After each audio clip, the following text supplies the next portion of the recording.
پاکستان کے سامنے یا پاکستان جیسے ممالک کے سامنے دو ہی راستے ہیں کہ یا ہم اس امید کے سہارے جو کہ دنیا میں زیادہ کارگر نظر نہیں آ رہی، انتظار میں بیٹھے رہیں، یا پھر ہم اپنے وسائل سے اپنے ملک کو بچانے کے لیے، اپنی معیشت کو بچانے کے لیے زیادہ سے زیادہ پرو ایکٹیولی کام کریں۔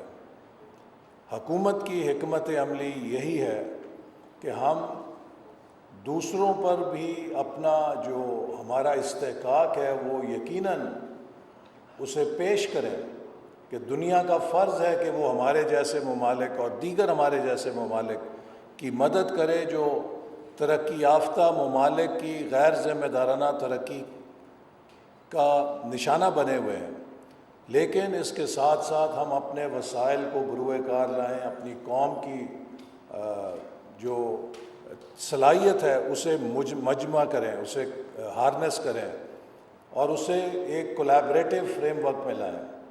اور میں آپ کو یہ بات بہت خوشی کے ساتھ بتا سکتا ہوں کہ چونکہ 2022 کے فلڈ رسپانس کی کمیٹی کی میں نے سربراہی کی تھی اور مجھے وہ سارا مشاہدہ ہے کہ کس طریقے سے ہم نے اس تباہی کا سامنا کیا۔ اس وقت اگر کوئی دنیا کا اور ملک ہوتا اور اس کی وہ معاشی صورتحال ہوتی جو ہماری تھی کہ ہم ابھی ڈیفالٹ کے تلوار کے اوپر کھڑے تھے اور 30 ارب ڈالر کی افتاد ہم پر آ گری، تو کوئی دنیا کا اور ملک شاید اس بلا سے بچ نہ سکتا اور ڈیفالٹ ہو جاتا۔ لیکن this goes to the credit of Pakistani nation کہ ہم نے اس تباہی کا سامنا بھی کیا اور ملک کی معیشت کو بھی گرنے سے بچایا اور آگے چلتے گئے۔ اور اس میں یہ بات بھی برملا کہنا چاہوں گا کہ یقیناً حکومتوں نے، وفاقی حکومت نے، صوبائی حکومتوں نے اپنا کردار ادا کیا، سرکاری اداروں نے کردار ادا کیا، لیکن اصل کردار ہماری کمیونٹیز نے ادا کیا۔ ہماری کمیونٹیز نے اور ہماری نیشن نے، ہماری قوم نے جس ریزیلینس کا مظاہرہ کیا، میں سمجھتا ہوں کہ وہ پاکستانی قوم کی بہت بڑی طاقت ہے۔ اور اگر ہم اسی ریزیلینس کو اپنی طاقت بنا کر آگے چلیں تو ہم آنے والے خطرات کے لیے بھی بہت بہتر پیش بندی کر سکتے ہیں۔ اور اس پر بھی 2010 میں ہمارے پاس بہت بڑے فلڈز آئے تھے اور جو 2022 کا فلڈ تھا وہ اس سے 3 گنا بڑا تھا، لیکن 2010 کے فلڈز میں تقریباً 2000 سے زیادہ انسانی جانوں کا نقصان ہوا تھا، لیکن 2022 میں 3 گنا بڑے فلڈ میں صرف 1000 کے قریب جانی نقصان ہوا تھا۔ اس کا مطلب یہ ہے کہ وی ور ویل پریپیئرڈ، اور ہماری جو پیش بندی تھی اس سے ہم نے بہت جانی نقصان بچا لیا، وگرنہ اگر 2010 کی سطح سے آپ دیکھتے 3 گنا بڑا جو طوفان اور سیلاب تھا تو اس حساب سے 6000 کے قریب جانی اموات کا نقصان ہو سکتا تھا، لیکن صرف 1000 کے قریب ہوا۔ اسی طرح جب فلڈ ختم ہوا تو بین الاقوامی ادارے آ کر ہمیں ڈراتے تھے کہ جب فلڈ گزرے گا تو اس کے بعد جو پوسٹ فلڈ بیماریاں آپ کو گھیریں گی اس سے سینکڑوں اموات ہونے کا خطرہ ہے، چاہے اس میں کالرا ہے، چاہے اس میں بخار ہے اور دیگر بیماریاں ہیں جو فلڈ کے بعد آتی ہیں کمیونٹیز میں۔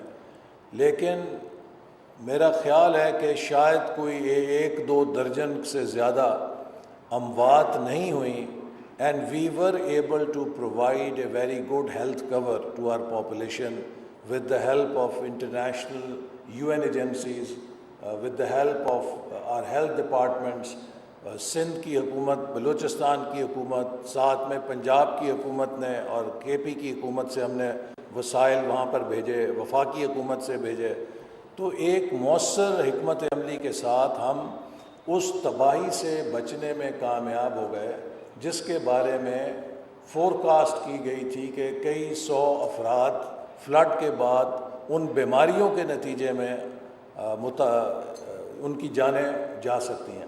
تو یہ سب چیزیں اس بات کی نشاندہی کرتی ہیں کہ اگر آپ ریڈینیس کے ساتھ ان ڈیزاسٹرز کا مقابلہ کریں، اگر آپ تیاری کے ساتھ ڈیزاسٹرز کا مقابلہ کریں تو ڈیزاسٹرز کو روک تو نہیں سکتے، لیکن ڈیزاسٹرز جو نقصان کرتے ہیں اسے ہم بڑی حد تک کم کر سکتے ہیں۔ اور یہی وہ بنیادی محور ہے ہماری حکمت عملی کا، جو ہم نے 5 E's فریم ورک بنایا ہے کہ جس میں پاکستان کی اکانومی کو ٹرن اراؤنڈ کرنے کے لیے ہم کام کر رہے ہیں۔ اس میں تیسرا ای جو ہے relates to environment and climate change, اور اس میں ہماری زیادہ توجہ کمیونٹیز میں ریزیلینس بلڈ کرنے میں، انفراسٹرکچر کی اڈیپٹیبلٹی کے ساتھ ساتھ فوڈ سیکیورٹی اور واٹر سیکیورٹی کے اوپر توجہ ہے۔ So this whole one pillar actually of the 5 pillars that we have in our economic strategy relates to this very challenge that Pakistan is facing۔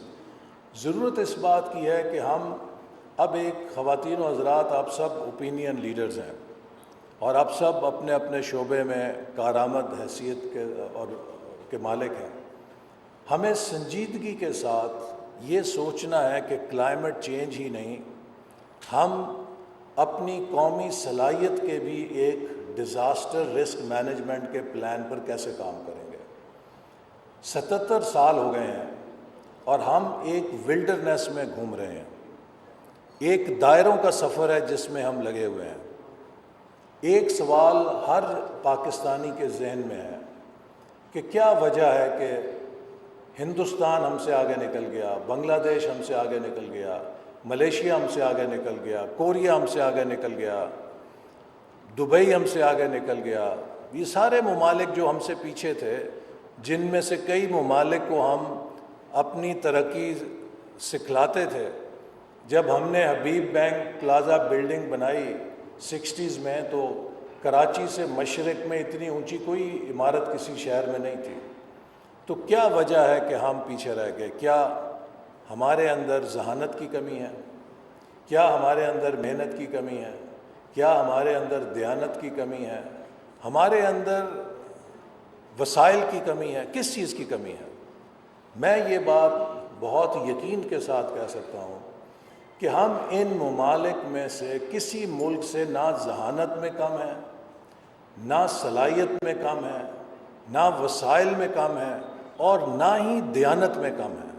یہ سب ملک ہمارے جیسے ہی ہیں، اتنے ہی اچھے ہیں، اتنے ہی برے ہیں جتنے ہم اچھے یا برے ہیں۔ تو پھر کیا وجہ ہے کہ یہ ایک ایک کر کے ہمیں پیچھے چھوڑ گئے؟ دیکھیے، 77 سال کے کھیل کھیلنے کے بعد اب ہمیں یکسو ہو جانا چاہیے کہ ہر وہ ملک جو کامیاب ہوتا ہے وہ 4 چیزوں کو یقینی بناتا ہے، اس کے بعد وہ ترقی کی دوڑ کا اہل ہوتا ہے۔ پہلی چیز امن، وداؤٹ پیس دیر از نو ڈیولپمنٹ۔ دوسری چیز پولیٹیکل سٹیبلٹی، جس ملک میں سٹیبلٹی نہیں ہے وہ بھی ترقی نہیں کرتا۔ اور اسی سٹیبلٹی سے جڑی ہوئی تیسری چیز ہے کہ 10 سال کے لیے پالیسیز کا تسلسل، کیونکہ پالیسیز 10 سال سے پہلے نتیجہ خیز نہیں ہوتی۔ Policies need at least a decade, اور یہ جو عمل ہے مختلف ممالک نے پولیٹیکل ٹینیورز کو محفوظ کر کے یقینی بنایا ہے۔ بھارت میں 10 سال منموہن سنگھ کے، اب 15 سال مودی کے، ان 25 سالوں میں بھارت بدل گیا۔ بنگلہ دیش میں 15 سال حسینہ واجد کے، ان 15 سالوں میں پالیسی کانٹینیوٹی سے بنگلہ دیش بدل گیا۔ جو اینڈ میں ہوا اس کی وجہ اکنامک نہیں تھی، پولیٹیکل پالیسیز تھیں۔ اسی طرح مہاتیر صاحب ملیشیا میں 22 سال کی کانٹینیوٹی تھی، سنگاپور میں لی کوان یو کی 31 سال کی کانٹینیوٹی تھی، کوریا میں پریزیڈنٹ پارک کی تقریباً 10 سال کی کانٹینیوٹی تھی، جاپان کے پچھلے 77 سالوں میں 4-5 سال کے علاوہ ایل پی ڈی کی حکومت رہی ہے، ایک پارٹی کا رول ہے، اگرچہ وزیر اعظم بدلتے رہے لیکن ایک party has run Japan for 65 or whatever years. China, since 49, one party is running the country with every president doing 10-year tenures. Turkey, 20 years of Tayyip Erdogan. Dubai, stability of tenure with the ruling family. Saudi Arabia, stability of tenure with the ruling family. آپ کسی ملک کی مثال لے لیجئے, کسی ملک نے stability اور 10 سال کی پالیسیز کے کنٹینیوٹی کے پلیٹ فارم کو مہیا کیے بغیر ترقی نہیں کی. چوتھی چیز, کمٹمنٹ ٹو ریفارم. کچھ ممالک نے اسٹیبلٹی اور 30 سال کی لی. مصر ہے, 30-40 سال حسنی مبارک اور انوار السادات رہے, لیکن وہ بدل نہیں سکے. کیوں؟ کہ there was no commitment to reform, no commitment to change.